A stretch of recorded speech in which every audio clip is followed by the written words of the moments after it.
जय हिंद, जय भारत। दोस्तों, आज आपके साथ अपनी पीड़ा साझा करने आया हूं। 22 अप्रैल को जो हुआ पहलगाम में, उसको बयान करने के लिए शब्द नहीं मिल रहे। इतना साहस नहीं हो रहा कि उस पीड़ा को बयान किया जा सके। इतनी हिम्मत नहीं हो रही कि टीवी पर उससे जुड़ी खबरें देखी जा सकें। जिन हाथों की मेहंदी भी अभी नहीं सूखी थी, उस मासूम लड़की के सामने उसके पति की हत्या कर दी गई। भारत की उस मासूम बेटी की चीखें सुनने की हिम्मत नहीं है दोस्तों। और यह सिर्फ इसलिए हो गया, मरने वालों का कसूर सिर्फ इतना था कि वो हिंदू थे। उनका धर्म पूछ पूछ कर उन्हें मारा गया। उस वहशी मजहबी दरिंदगी का वो शिकार हो गए, जिसकी बात भी करें तो सांप्रदायिक कहलाते हैं। वैसे एक बात कहूं, ये 28 लोग मरे नहीं, ये भारत के लिए बलिदान हो गए, शहीद हो गए। ये सिर्फ पर्यटक नहीं थे, ये सिर्फ घूमने कश्मीर नहीं गए थे, ये सारी दुनिया को पैगाम दे रहे थे कि कश्मीर भारत के मस्तक का मुकुट है, भारत का अभिन्न अंग है। ये 28 लोग भारत की एकता और अखंडता के लिए शहीद हुए हैं दोस्तों। हमने खबरों में देखा कि इस नृशंस हत्याकांड के बाद सारा कश्मीर बंद था। श्रीनगर के लाल चौक पर हजारों कश्मीरी इकट्ठा हुए, उनकी आंखों में आंसू थे और ये आंसू इस बात की गवाही दे रहे थे कि कश्मीर बदल रहा है।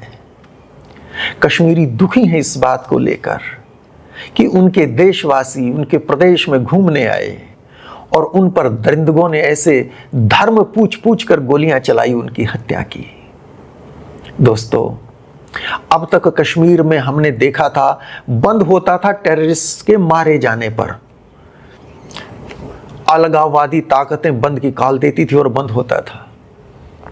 पर इस बार टेररिस्ट की उस दरिंदगी के विरोध में बंद था, अपने देशवासियों के दुख में शामिल होने के लिए बंद था। इस बात को एक्नॉलेज करना चाहिए। आज सारा देश गमगीन है, लेकिन कड़वा सच ये भी है, हम जल्दी ही भूल जाएंगे कि 22 अप्रैल 2025 को पहलगाम में क्या हुआ था। लेकिन जो 28 लोग वहां मारे गए, उन 28 परिवारों के लिए दुनिया हमेशा के लिए बदल गई है। वो कभी नहीं भूल पाएंगे उस दिन क्या हुआ था। उन परिवारों को इंसाफ कैसे मिलेगा? अभी खून गर्म है, सारा देश उबल रहा है। आज सब चाहते हैं कि उन दरिंदों को जिन्होंने जुल्म किया और उनके उन आकाओं को जो सरहद के उस पार बैठे हैं, उन्हें उनके गुनाहों की, उन्हें उनके पापों की सख्त सजा मिले। सरकार पर भी भारी दबाव है दोस्तों। राष्ट्रहित में जो भी जरूरी कदम हो, सरकार जरूर उठाएगी। कई बातें ऐसी होती हैं जिन्हें कोई भी जिम्मेदार सरकार सार्वजनिक मंच से नहीं कह सकती, नहीं कहनी चाहिए। लेकिन नागरिक के तौर पर मेरा और आपका, हम सबका क्या कर्तव्य है कि पूरे भारतवासी 140 करोड़, जाति पंथ संप्रदाय किसी का कोई भी हो, सब भूलकर एक भारतीय के रूप में, एक हिंदुस्तानी के रूप में अपनी सरकार के साथ खड़े हों। सरकार को विश्वास दें कि पूरा देश आपके साथ है। दबाव बनाने के लिए नहीं, दबाव नहीं बनाना सरकार पर। दबाव में फैसले अक्सर गलत हो जाते हैं। दुश्मन ने बड़ी सोच समझकर हमला किया है। एक तीर से कई निशाने साधने की कोशिश की है। एक तो ये कि जब ये बात देश को पता चलेगी कि धर्म पूछ पूछ कर गोली मारी है, तुम हिंदू हो, गोली मार दी गई। जब ये बात देश को पता चलेगी तो बाकी हिस्सों में हिंदू प्रतिशोध की आग में जलेंगे और उनका वो गुस्सा मुसलमानों की तरफ निकलने लगे। देश में आग लग जाएगी। सांप्रदायिक हिंसा की उस आग में ये देश जलने लगेगा। क्या हम अपनी इस बगिया को ऐसे उजाड़ देंगे? दुश्मन तो यही चाहता है। 140 करोड़ लोग किसी जाति पंथ संप्रदाय के मानने वाले हों, हमें एक साथ खड़ा होना। दूसरा मकसद, सारी दुनिया देख रही है कि कश्मीर बदल रहा है।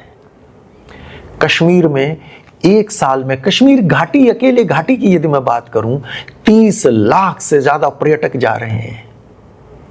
फिर से डल में शिकारे चल रहे हैं। ये बात दुश्मन से बर्दाश्त नहीं हो रही। दुनिया का सबसे ऊंचा रेलवे पुल कश्मीर में बना, रेल कश्मीर में जा रही है। दुश्मन बर्दाश्त नहीं कर पा रहा। चुनाव हुए पिछले दिनों कश्मीर में, कितनी भारी संख्या में कश्मीर के लोगों ने चुनावों में भाग लिया, उत्सव की तरह। जिसे पसंद किया उसकी सरकार बनाई, लोकतंत्र की जीत हुई। दुश्मन से यह बात बर्दाश्त नहीं हो रही। भारत का कश्मीर फिर से चहक रहा है, महक रहा है। आज वहां बारूद की बदबू नहीं, केसर की घाटी में केसर की खुशबू पुनः फैल रही है। और यह बात दुश्मन को बर्दाश्त नहीं।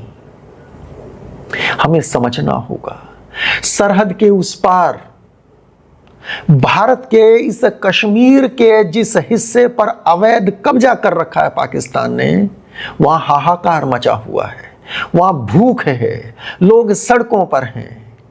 यह भी दुनिया देख रही है। जो भी हुआ बेहद दर्दनाक था, पर ऐसा पहली बार नहीं हुआ। वर्ष 2000 में छत्तीसिंहपुरा में 36 सिखों को मार दिया गया था। हम भूल गए, याददाश्त बड़ी कमजोर है हमारी। उसी साल अमरनाथ यात्रियों पर हमला हुआ, 32 लोग मारे गए, हम वो भी भूल गए। उसके बाद भी कितनी बार ऐसे हमले हुए, हम सब भूल गए। कुछ समय बाद ये भी भूल जाएंगे। पर समझना होगा कि बार बार ऐसा कैसे हो जाता है कि दरिंदे अपनी दरिंदगी का तांडव दिखाकर सफलतापूर्वक निकल भी जाते हैं। लोकल सपोर्ट के बिना ये पॉसिबल नहीं है। कुछ तो हैं, उनकी संख्या चाहे जितनी भी कम क्यों ना हो, जो इनकी मदद करते हैं। उन्हें ढूंढना होगा, उन्हें पहचानना होगा। जिन हाथों ने गोलियां चलाई, उन्हें तो यमलोक जाना ही जाना चाहिए। इनकी मदद करने वाले फिर सरहद के इस पार या सरहद के उस पार जहां भी बैठे हैं, उन्हें भी चुन चुन के मारा जाए। अभी कुछ दिन पहले हमने पाकिस्तान के आर्मी चीफ आसिम मुनीर का एक बयान सुना। इतना जहरीला बयान किसी देश का आर्मी चीफ कैसे दे सकता है? और सामने बैठे लोग उस पर तालियां बजा रहे हैं। इतनी शर्म की बात थी। क्या कह रहा था वो? हम जीवन के प्रत्येक स्वरूप में हिंदुओं से अलग हैं। हमारा धर्म अलग है, हमारे रस्म रिवाज अलग हैं, हमारी परंपराएं अलग हैं, हमारे विचार अलग हैं, हमारी महत्वाकांक्षाएं अलग हैं। अच्छा जी, हिंदू और मुसलमानों के बीच कुछ भी साझा नहीं, सब कुछ अलग अलग है। शायद कुछ लोगों के लिए बात सही भी हो, कुछ लोगों पर यह बात अप्लाई करती हो, जरूर करती होगी। ऐसा नहीं होता तो इस देश का बंटवारा कैसे होता? हिंदू और मुसलमान अलग हैं ये कह के ही तो देश का बंटवारा किया था किसी ने। तो कुछ लोग तो हैं जो उसकी बात को मानते हैं, कुछ लोग तो हैं जो मजहबी मदरा पी के मतवाले हैं। लेकिन सारे मुसलमानों का ठेका मिस्टर आसिम मुनीर तुम नहीं ले सकते। इस देश की आजादी के लिए, भारत माता की आजादी के लिए हंसते हंसते फांसी के फंदे पर झूल जाने वाले अशफाकुल्लाह हिंदुओं से अलग नहीं थे। कैसे अलग थे वो?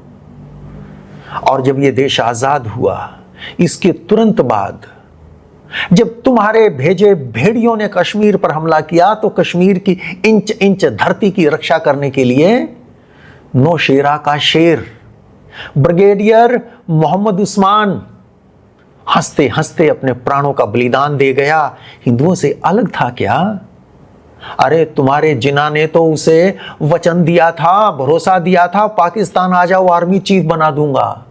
उसने ठोकर मारी तुम्हारी उस प्रस्ताव को और अपनी मां भारती की सेवा में शहीद हुआ। हिंदुओं से अलग था क्या? और वर्ष 1965 के युद्ध को भूल गए तुम? तुम्हारे पैटर्न टैंक्स को फरकच्चे उड़ा दिए थे हमारे परमवीर अब्दुल हमीद ने। हिंदुओं से अलग था क्या? उसने तुम्हारा मजहब नहीं देखा, उसने पाकिस्तान का मजहब नहीं देखा, उसने अपना वतन देखा, अपनी मातृभूमि देखी, भारत माता। अब्दुल हमीद हमारा हीरो है। हम उसको हिंदू और मुसलमान की नजर से नहीं देखते, हिंदुस्तानी की नजर से देखते हैं। वो 140 करोड़ हिंदुस्तानियों का हीरो है। और एपीजे अब्दुल कलाम, क्या कहोगे तुम? हिंदुओं से अलग थे वो। इस देश में इतने राष्ट्रपति हुए, मुझे याद नहीं कि किसी राष्ट्रपति को उनसे ज्यादा प्यार और सम्मान देश की जनता से मिला हो। हिंदुओं से अलग थे वो। तेरे जैसे बदबख्त, बददिमाग, तेरे जैसे इस मजहब की मदरा पिए हुए कुछ पागलों के लिए अलग होंगे हिंदू और मुसलमान। अधिकतर मुसलमान इस देश हिंदुस्तान के लिए, और जितने तुम्हारे देश में उससे ज्यादा हैं यहां पे, वो 5 वक्त की नमाज में अपने वतन की खुशहाली की दुआ करते हैं, हिंदुस्तान की खुशहाली की दुआ करते हैं, हिंदुओं के हमसाया बनकर रहते हैं। नफरत का जो एजेंडा तुम पिछले इतने वर्षों से चला रहे हो, कामयाब ना अब तक हुआ ना आगे होगा। 2 टुकड़े तुम्हारे हो चुके हैं, और कितने टुकड़े चाहते हो? अपने बलूचिस्तान को संभाल लो, खैबर पख्तूनख्वा को संभाल लो। तुम्हारा क्या हो रहा है संभालो, अपने वतन को संभालो अगर संभाल सको तो, और संभाल लोगे तो हमें उसमें खुशी होगी। तुम्हारी बर्बादी पे जश्न नहीं मनाएंगे, खुशहाल हो तो जश्न मनाएंगे, क्योंकि खुशहाल जो होते हैं वो दूसरों को तकलीफ नहीं देते। तुम बदबख्त बदहाल लोग ना अपने हो ना किसी और के। तुमने जख्म बड़े गहरे दिए हैं, भरने में वक्त लगेगा। 140 करोड़ भारतवासी इन जख्मों को भूलेंगे नहीं, हिसाब लेंगे, याद रखना।